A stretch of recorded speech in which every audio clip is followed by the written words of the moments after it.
In our general intention this month, we are praying that people may grow in harmony and peace through mutual understanding and respect.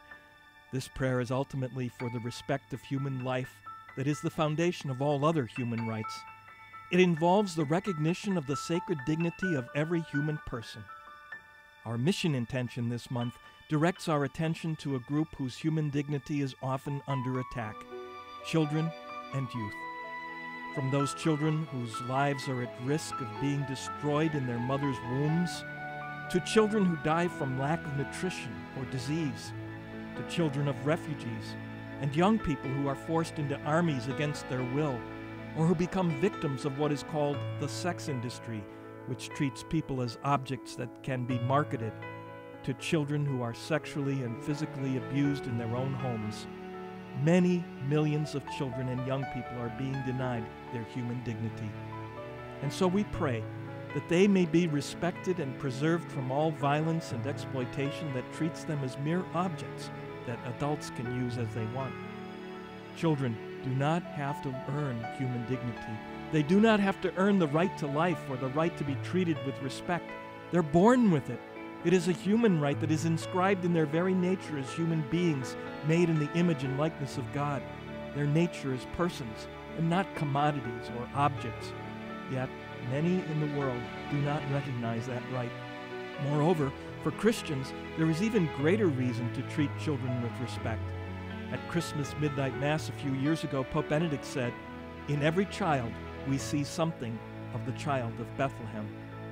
Because the Son of God united himself to a human nature and became a tiny embryo, fetus, newborn baby, and child, he has made sacred and precious human lives at all those stages.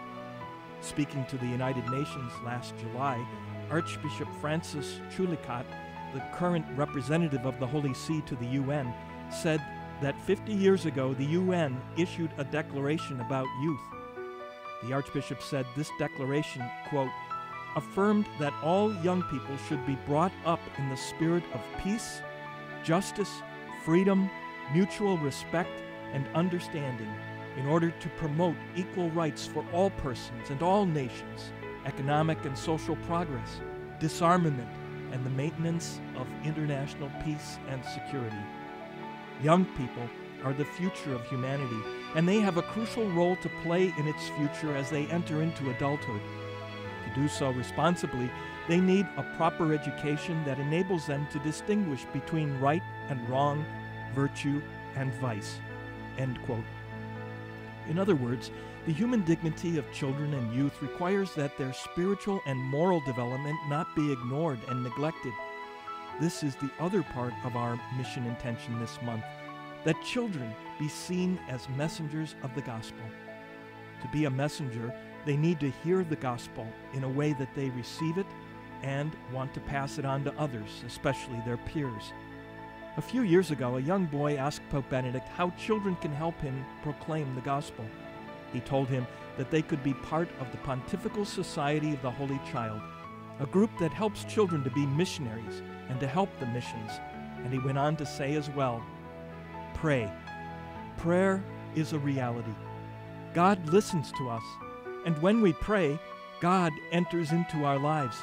He becomes present among us, works among us. Praying is a very important thing that can change the world because it makes the power of God present.